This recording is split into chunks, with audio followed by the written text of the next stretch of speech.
before Bitcoin went mainstream, we were already using it to buy food in New Jersey Deli, bro. I'm Sanjev Rajaram. My name's Chris Robinson, and we were early adopters. We were buying food with Bitcoin over 10 years ago back in college before most people knew what Bitcoin was. And if anybody did know, they probably thought it was like a scam. Yeah, dude. I mean, that was back in the day. I mean, you were mining Litecoin or buying Litecoin and selling it back when we were students. And That's right. actually, the first time I ever even heard of Bitcoin and purchased it was back in 2015. So I went to it was actually really funny back then. I went to an ATM in Jersey City, and this Bitcoin ATM was in the middle of some random smoke shop. I just remember taking some cash, putting it in that ATM, and getting my Bitcoin for the first time. That's crazy. I remember hearing about the white paper less than 5 years after it was written. I think it was in 2008 when it was actually founded. And I think I bought my first Bitcoin in like 2014 when I thought it was a really interesting concept. It was a peer-to-peer system, not dependent on any government, just, a coin and currency for the people. So I was really into that concept and the theory that you could just conduct transactions without having to depend on a centralized system, right? It was just peer-to-peer economy. So that's why I started with Bitcoin. And I was probably the first person to buy a burrito using Bitcoin. Yep. Right there in the Village Pantry Deli in my town in West Windsor, New Jersey. I remember that. What was that, like 2016 when you flew in from Texas, right? That's right. Yeah, that was almost 10 years ago. That's about 10 years ago when that happened. Sanjeev told me about this deli that was accepting cryptocurrency. I was like, that's crazy. So we have to go. We have to try this. Like, buy a burrito with Bitcoin. So what's actually interesting is that deli, that's the Village Pantry Deli, and it's right on Old Trenton Road. If anyone is local, they would know. That's like near Mercer County Community College. Uh, the owner back then, he still owns the deli, but the different people run it now. His name is Scott Lee. And that deli has been in his family for a couple of decades, right? So he only accepted cash. And then starting in 2015, he said he also accepts Bitcoin. He didn't take credit cards. He didn't take debit cards. He would only take cash or Bitcoin. So, naturally, I told my boy Chris, he flew into, Chris was with us in Jersey for a while before he moved back to Texas after graduating college. And one time he flew in 2016. So, we did our usual motions, go to New York, go to Philly, do all that stuff. And I told Chris, hey, there's a deli in town where you can use your Bitcoin. So, Village Pantry Deli was the thing. And remember, what was it, like a chicken burrito? I can't even remember. We have the photo on Instagram. Yeah, it must have been a vegetable burrito because I was a vegetarian back then. So that's probably what I ordered, a bean burrito, nothing extravagant. But back then, Bitcoin was a really obscure topic. Like before all the speculation and all that, people thought Bitcoin would be a currency, so they used it as money, right, as to conduct transactions. So it was totally normal back then for early adopters like ourselves to try to use it to perform economic transactions. And nowadays, people use it as an investment vehicle. So it's changed a lot. People speculate with Bitcoin. If I think about it, that burrito, if I had invested it, it probably cost me, like $10,000. So the most expensive burrito in history. But back then we didn't want to invest or use it as an investment. People wanted a currency to use to buy and perform transactions without depending on dollars or pesos or any foreign government. So that's, Yeah, I mean, that's what it give was power meant to be. give power back to the people, right? I mean, I really remember, when Bitcoin, like, it was not in the mainstream news till around 2017, right? And I think the first time Bitcoin jumped to $1,000 was actually after the San Bernardino terrorist attack, right? Because there was a whole legal case where they were trying to open up the iPhone of one of the terrorists who had attacked the San Bernardino Center. And it was a legal battle between Apple and the government. And the government wanted Apple to, unencrypt the phone and get the messages that these terrorists had sent. But Apple was battling it. So a lot of people, I think a lot of people, this is like around January 2017, a lot of people in the crypto community got really scared. And that's the first time you actually saw messages being encrypted. Like, for example, on Facebook Messenger, right? Messages were never encrypted on Facebook Messenger or WhatsApp prior to 2017. And that's when, again, people started talking about it in the news, and they started saying it's tulip syndrome, it's this, it's that.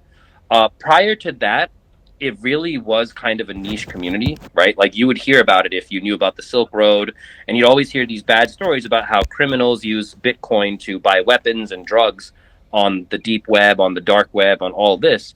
But you never really heard the stories about how journalists and like oppressive regimes would use Bitcoin to fund themselves, to fight back against, regime propaganda, things like that. So everything had its own uses. But yeah, 2017 really was the year where it became mainstream. Mm-hmm. Mm-hmm. Yeah, and then the price went crazy up. Everybody was into it. Everybody thought it was the money of the future, and that's actually when I started getting out of it, right? Because when everybody started buying into Bitcoin, thinking, "Oh, it's the currency of the future," that's actually when Bitcoin got worse because the transaction fees started inflating. So, in my opinion, that's when Bitcoin stopped being a currency and it started the Bitcoin to perform the transaction on the ledger. And so, in my opinion, you can't have a currency that costs cents or fractions of a dollar from a transaction. Nobody's going to pay for that for simple purchases. So that's when things changed, at least in the history of Bitcoin. That's when Bitcoin stopped being a vehicle to perform purchases and selling and purchasing goods and services to actually being a store of value. So I think that was a pretty critical year in the history of Bitcoin.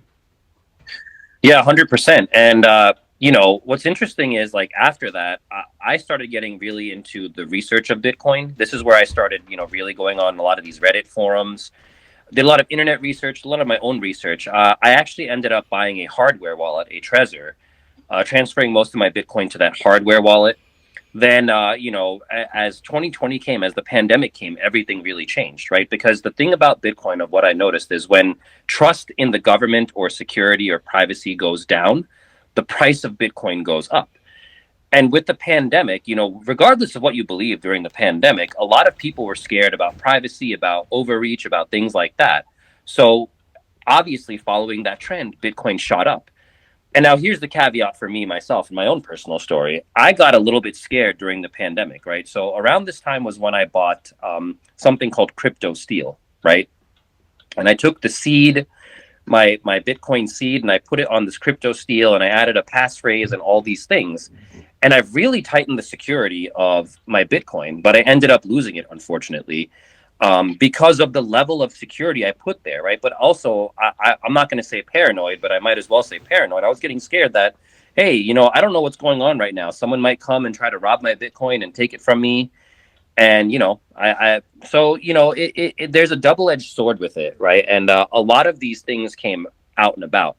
There was also Bitcoin paper wallets, which they say were very, very secure. In fact, the most secure of it, because it's literally a paper that you print out, and then they gave you all these instructions. Like I used to sell Bitcoin paper wallets, right? There was these stickers that, were tamper resistant.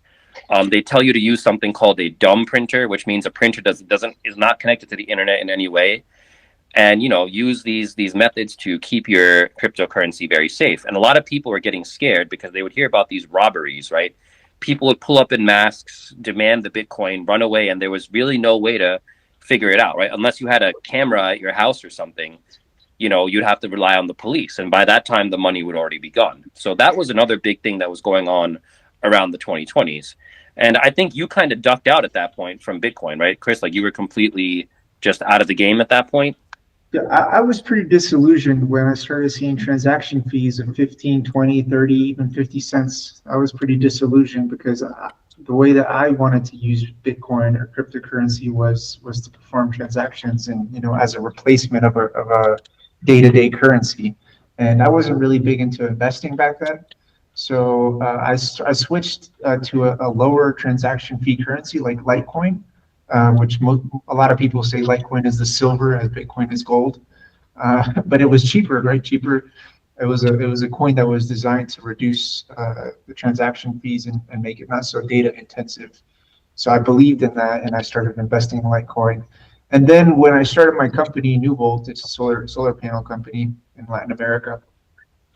Then that's basically when I divested. So I sold all my cryptocurrencies and I used that to start my company. That's pretty much my story with crypto.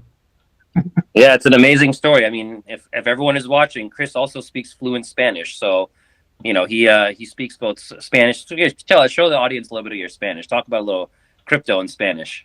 Así es, aquí en México también utilizamos Bitcoin, también utilizamos Litecoin, somos adoptadores, los mexicanos somos adoptadores de tecnologías innovativas que puedan ayudar al día a día y hacer el comercio viable.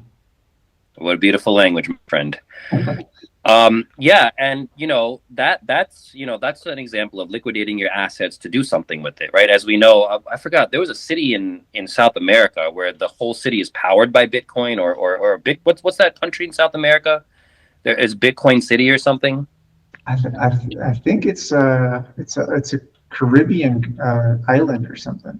I don't know if it's. I think it's a South American country on the mainland. Salvador. I think Salvador. Maybe, yeah, El Salvador. They're one of an official currency. So yeah, Bukele took it pretty seriously. And so, what's interesting too, and I have a bit of a personal story about Bitcoin. I tell my friends this all the time. So around 2022, I got transferred down to the Jacksonville branch of my office. Now I worked in fintech for a while, and my company had opened a branch in Jacksonville. And I didn't know this, but Jacksonville is actually the hub of a lot of Bitcoin related activity, right? So it was around 2023 when I discovered this. But when we talk about like how Bitcoin really jumped up and buying food with Bitcoin, right? We bought burritos, but the first guy to ever make a commercial purchase with Bitcoin was a gentleman named Laszlo Haynes. He's from Jacksonville, Florida. And as we all know, Bitcoin Pizza Day was where he spent about 10,000 Bitcoin to buy 2 pizzas from a Papa John's in Jacksonville, Florida. So what happened was Laszlo Haynes went on a forum, and I have the screenshots on my Instagram account at the Crypto Consulting, and you can follow it, and I'll tell everyone about this, but you can see the full story on my Instagram account if you want to follow along the written version. So Laszlo Haynes basically was on a forum, and he asked everyone on that forum, I will pay anybody 10,000 Bitcoins, which again, back in 2010, 10,000 Bitcoins, a Bitcoin was like about 6 cents per Bitcoin, right? So he said that he'll pay anybody 10,000 Bitcoins if they could order him 2 pizzas. A person in England named Jeremy, I forgot his last name, but this Jeremy fellow from England basically said, I'll do it. Send me the 10,000 Bitcoin. So Laszlo Haynes sent Jeremy these 10,000 Bitcoin. Jeremy called the Papa John's in Jacksonville, and this is the Papa John's on Atlantic Avenue, right off St. John's Bluff. If you guys are local to Jacksonville, you know that's near where Lemon Bar is, where Brewhound Dog Park and Brewery is. And basically, that Papa John's delivered 2 pizzas to Laszlo Haynes' house. And that was the first commercial transaction of Bitcoin. And if you go to that Papa John's to this day, there's a plaque in there talking about how that was like the first commercial purchase of Bitcoin. But what's even more crazy is a lot of key players, and I'm not going to say all their names because I got an email and I was telling Chris about this from one of these guys. He told me to retract their name from my posting, but a lot of key players of Bitcoin are in Jacksonville, right? A lot of them were emailing the entity or person known as Satoshi Nakamoto. Now, Satoshi Nakamoto often responded in the emails in a British lexicon. And if you know something about Jacksonville, you know a lot of British English people live in Jacksonville. I mean, the owner of the Jacksonville Jaguars is a British man. There's pubs in St. Augustine, like, Meehan's Irish Pub, which has amazing Irish cream, by the way. And then there's the 2 British pubs. And, the Brits have a really strong presence in Jacksonville, Florida, which leads me to believe that could it be that Satoshi Nakamoto and Bitcoin all originate from Jacksonville, Florida? And, I was asking Chris on his thoughts about that. Well, I thought that there might be some legitimacy towards that because if you say that and you don't get any attention or any commentary, it's probably not true. But he actually had this one of the original, the OG programmers that was in communication with Satoshi reach out to Sanjeev. Sanjeev sent me the screenshot to confirm. I couldn't believe it until he did.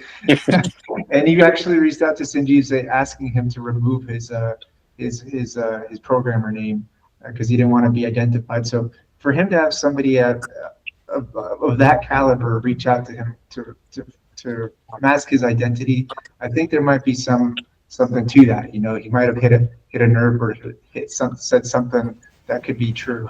It was a scary email, and I will post the very edited, you know, what do you call it, like editing out the names and everything of the email. But yeah, I mean, it was not an email. Imagine I was on my lunch break. It was in June, and as you know, in Florida, it gets burning hot in June. I just opened up my phone and I see an email, and it tells me, you know, basically retract my name from these posts. And if you're willing, we can have a conversation about Bitcoin in person. And, you know, I obviously complied because, you know, you want to take people's privacy seriously. But yeah, it was interesting. So I think everyone in the Bitcoin community, crypto community, I think Jacksonville, Florida is the place to keep your eye on. Really is. And it is also a gorgeous place. I mean, I don't live there anymore. I'm back in New Jersey, but gorgeous, gorgeous city. Yeah. Well, that's our story on Bitcoin. And yeah, Chris, it's been a wild ride, man. 10 years, or 11 years are coming up at this point, right? yeah, and it's still going. You know, it keeps growing. So it's interesting to see what'll happen with the community and